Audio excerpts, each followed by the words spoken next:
Hi అందరికీ. ఈరోజు special ఏంటో మనందరికీ తెలుసు కదా, వినాయక చవితి. అందరికీ ముందుగా వినాయక చవితి శుభాకాంక్షలు. మేమైతే వినాయకుడికి విగ్రహం పెట్టలేదు, ఇంట్లో ఉన్న వినాయకుడి ఫోటోకి ఇలా పూజ చేశాము 21 పత్రాలు ఉపయోగించి. సింపుల్గా మేము వినాయక చవితిని జరుపుకుంటున్నాం. ఈ వీడియో జస్ట్ పూజ గురించి మాత్రమే. ఇలా డెకరేషన్ చేసాము పూలతో. ఇది మా దేవుడి గది. దీనికి డోర్ పెట్టాలి, ఇంకా త్వరలో పెడతాము. ఇదైతే ఇలా పూల దండలతో, మామిడాకుల తూర్ణాలతో, మామిడాకులు తూర్ణాలు కదండోయ్, బంతి పూల మాలలతో, మామిడాకులతో ఎంత ముద్దుగా ఉన్నాడో వినాయకుడు. సూపరో సూపర్. ఇది భలే ఉంది కదా. ఇంకా తర్వాత మేమైతే బంతి పూల మాలలతో, మామిడాకులతో ఎంత ముద్దుగా ఉన్నాడో వినాయకుడు. వినాయకుడు అంటున్నా కానీ వినాయకుడిని చూపించట్లేదు కదా. ఇందాక అదిగోండి వినాయకుడు అక్కడ ఉన్నాడు. మేమైతే లడ్డు, అలాగే లడ్డుతో పాటు పచ్చనగలు, శనగలతో పాటు గుగ్గులు చేసి, అట్టికాయలు పెట్టి, అలాగే బెల్లం పెట్టి అందరికీ పంచాము.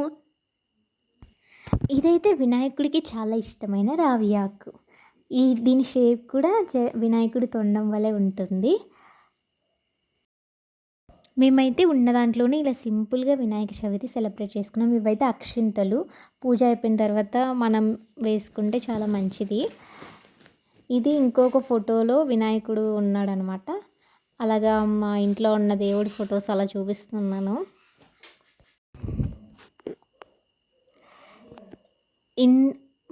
మన కృష్ణుడు కూడా చూసారా ఎంత ముద్దుగా ఉన్నాడు, రాధాకృష్ణుడు ఆ పువ్వుల మధ్యలో.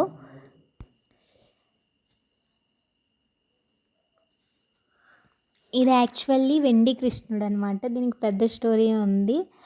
ఇది కృష్ణాష్టమి రోజు మా నాన్నగారు నాకు కొనిచ్చారనమాట.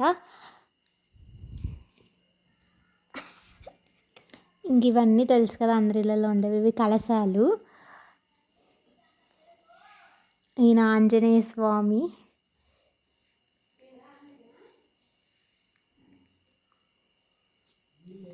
ఇంకా మా ఇంట్లో ఉండే ఆయన రాముడు, ఇంకా వాళ్ళ బ్రదర్స్ అనమాట. ఈయన లక్ష్మీ నరసింహస్వామి. మా సైడ్ వచ్చేసి మాలకొండ స్వామి అంటారు. ఇంక ఇవన్నీ పూజా సామాగ్రి. ఇంకా ఇల్లు అంత బాగా కంప్లీట్ అవ్వలేదన్నమాట, అందుకని ఇలా ఉంది. నెక్స్ట్ టైం కంప్లీట్ చేసినప్పుడు తప్పకుండా మీకు చూపిస్తాం. ఇంక ఇది దేవుడి రూమ్ పైన అనమాట.